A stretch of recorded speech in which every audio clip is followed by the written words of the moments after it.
First, let's have a look at a recent trade show in Shanghai. It was for household goods. To the surprise of the booth vendors, there isn't much traffic, not to mention foreigners. According to China's official data, in 2020, the number of foreigners working in Shanghai was 215,000, accounting for 23.7% of the total foreign population, ranking first nationwide.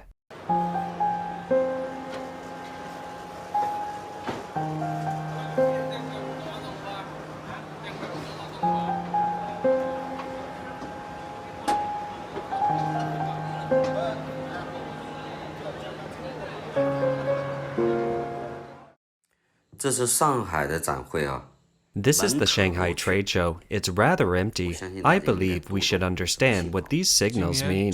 This year, the market is not doing well. The number of visitors is so low. If I don't take part in the show, I feel that I might miss out. Now that I have taken part in the show and seen my fellow exhibitors, I feel relieved that we are all in the same boat, and I am not missing anything. It costs several 100,000 yuan to attend the show. I haven't even got one client, only a group of seniors here for free food and drink. It's terrible. It's terrible. Half a lifetime of work, still empty-handed. Today, I came to Shanghai. Among the exhibition and browsing, I see visitors few and far between. There was no sign of peak traffic. The 3-year pandemic has just passed. People's pockets are thin. National consumption is weak. Merchants look worried. Factories fight for survival, and products pile up. Gathered at the Shanghai exhibition, dreaming of a change of destiny. The people have awakened following the passage of time. No more impulsive spending. Low prices and good quality are the best. Benefiting people is the only good way to compete. The people are struggling, saving money as much as they can. Businessmen are confused. No more fooling people.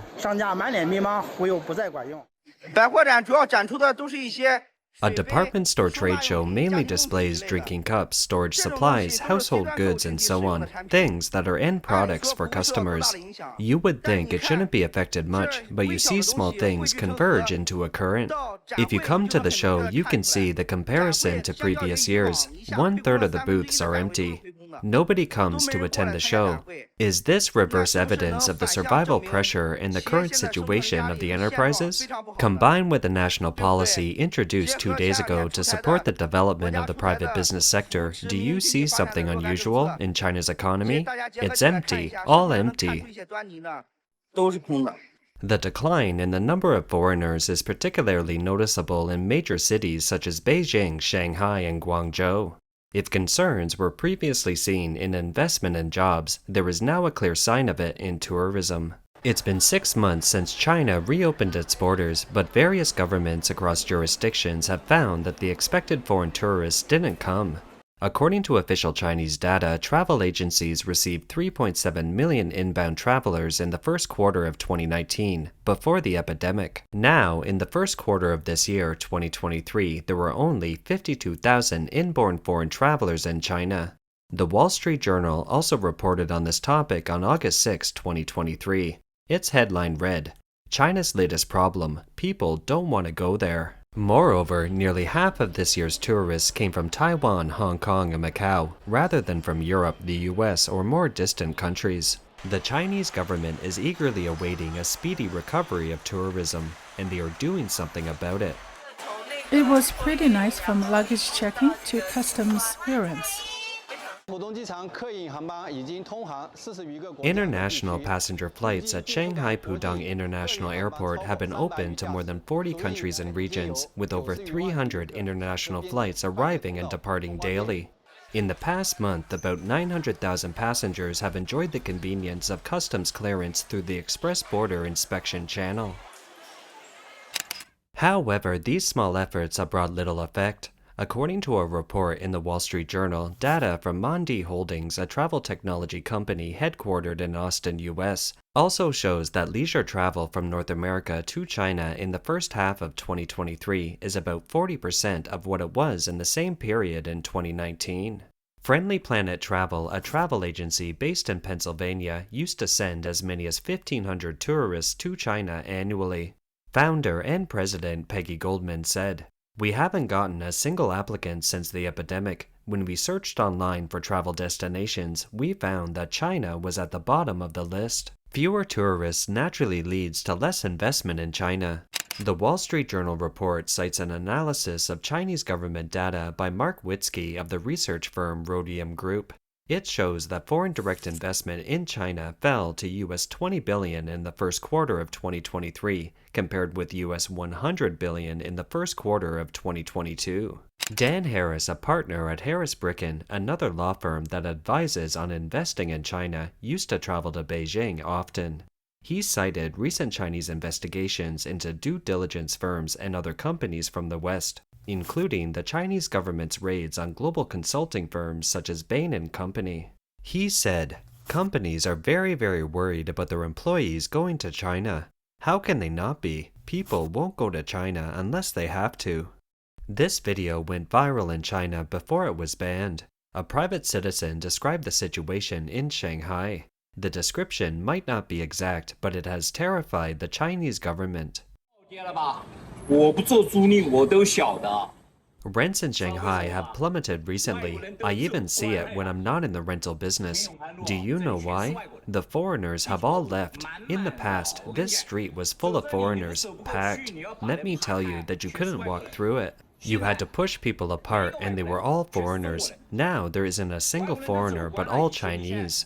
In the past, units from the surrounding neighborhoods were rented for 10,000 to 20,000, 20,000 to 30,000, or 40 to 50,000 yuan. Foreigners renting these units worked for Fortune 500 companies because these corporations are rich and powerful. Now they are gone, and these units become vacant.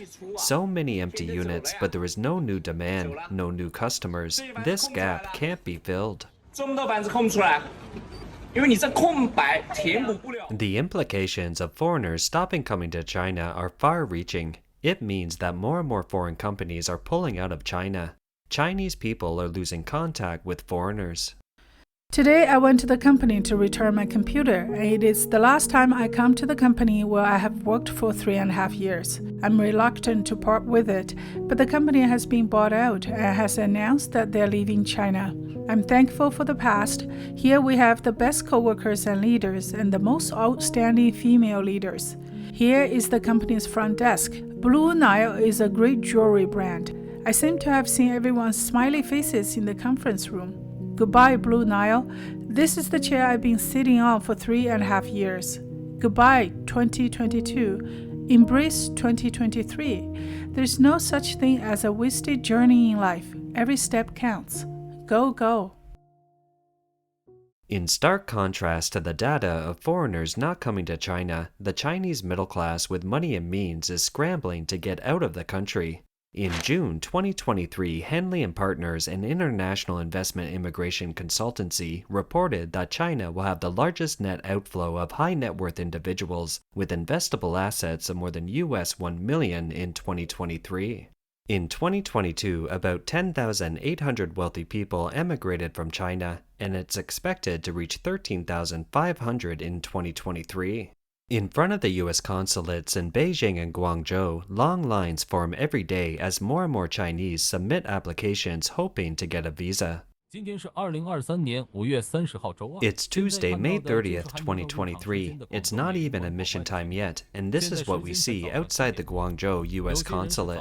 It's just after 7 a.m., and some people have been lining up since 6 a.m. The Guangzhou U.S. consulate doesn't open until 7:30 a.m. The visa interview at the Guangzhou U.S. consulate requires an appointment in advance. However, in the last few months, there are basically no more appointments available, and the same is true for Shanghai. U.S. visa interviews are usually scheduled about 3 months in advance. However, you may not be able to get a visa appointment even 3 months in advance in the U.S. consulate in Guangzhou and Shanghai. These days, it's even worse. The peak season for visas is June and July. The Guangzhou consulate is now booking up until October. The consulate in Shanghai is already booked for November. It is very hot in Guangzhou today. It's over 30 degrees Celsius or 86 Fahrenheit this morning.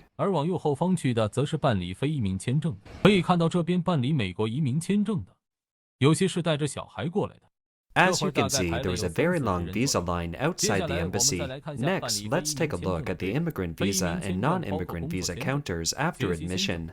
Those to the left are for immigrant visas, while those to the back are for the non-immigrant visas. It's fair to say many Chinese want to get out of China under the CCP regime, and they are trying every viable way.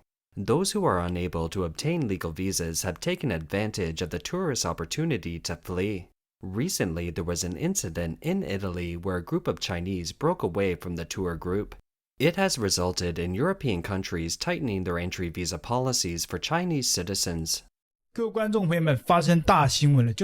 Italy announced a total suspension of Chinese visas. What happened? Recently, a Chinese tour group of hundreds of people arrived in Italy, and then a serious breakaway incident happened. What is a breakaway incident? It means that members of the tour group are taking off, choosing to stay in Italy illegally, not returning to China. According to the news report, at least 400 people are unaccounted for, and torn Chinese passports were even found near the airport. So, they can't be deported back to China if they're caught, as long as they don't say they are Chinese. The local police can't do anything about it. According to the Chinese website Xiaohongshu, some visa applicants reported that Italian visas were completely suspended. And in the comment section, many people said they didn't know what happened. Some netizens said that something big happened, and there is an investigation going on, so the visa application has been suspended. Other netizens who had seen the news pointed out that 400 people escaped, and the matter has now become so serious that it's escalated to the level of a diplomatic incident between the two countries. The Italian authorities have suspended the business of the Chinese visa applications, and China has also contacted the Italian authorities as a matter of urgency. Usually, a complete ban on visas from one country to another only happens when two countries break off diplomatic relations, or in the case of a serious diplomatic incident. So, China has urgently summoned the relevant authorities in the hope that the matter can be resolved as soon as possible. On May 11, 2023, it was revealed on the web in China that several online travel agencies have received an internal notice. According to the notice, the Italian embassy has stopped accepting group visas for tours, and all products related to Italy are now off the shelf. Tours that have booked guests must arrange refunds for the guests, and they can only start booking guests after the embassy reopens the group visas. An increasing number of Chinese have resorted to unconventional methods to leave China. They follow in the footsteps of South American refugees crossing the Panamanian rainforest, traveling all the way north to the US-Mexico border, and then sneaking into the US over the wall in search of political asylum. It's a journey they call walking the line, which has slowly been spreading on the internet. According to the US Border Agency, more than 4,300 Chinese have been arrested by authorities at the US-Mexico border between October 2022 and February 28, 2023. The number of illegal Chinese aliens has risen to 6,500, which is 15 times the number for the same period in 2021.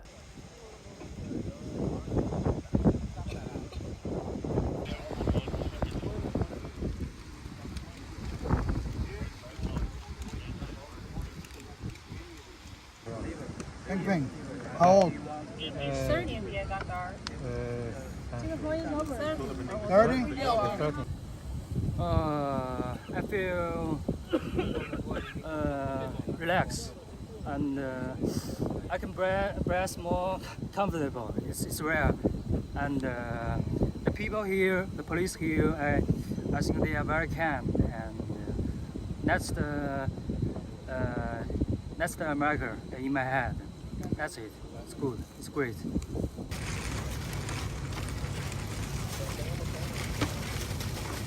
Very well.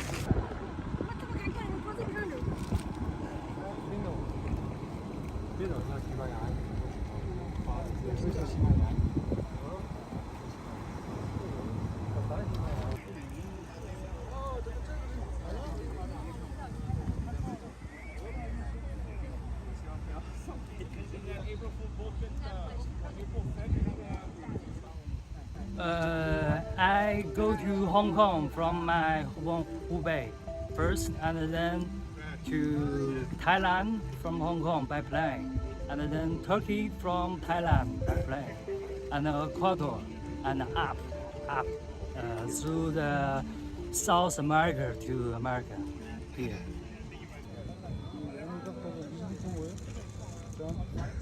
Take him off.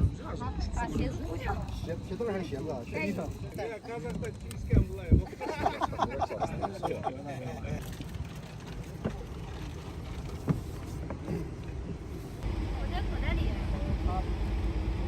Corresponding to the trend of foreigners not traveling to China, the amount of foreign investment in China in the second quarter of 2023 also hit a record low.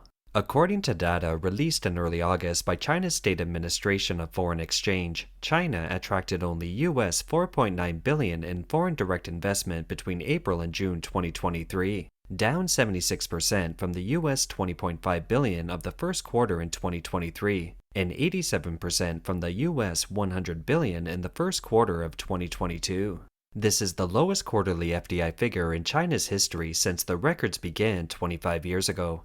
There has been a net outflow of direct investment. An annual survey by the American Chamber of Commerce in China showed that 55% of its more than 900 member companies no longer consider China one of their top 3 investment priorities, and almost half of the companies that have already entered the Chinese market have no new investment plans. Japan's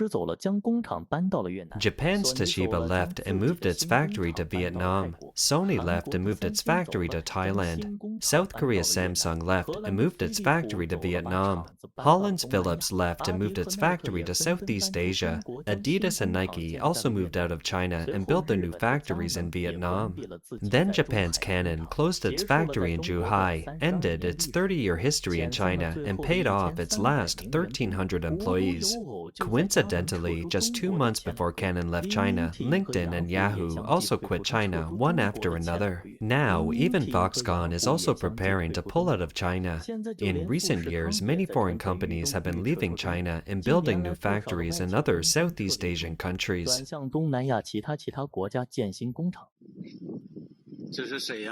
This is the Western Shenyang Economic Development Zone. Since the foreigners left 2 years ago, this area has been depressed.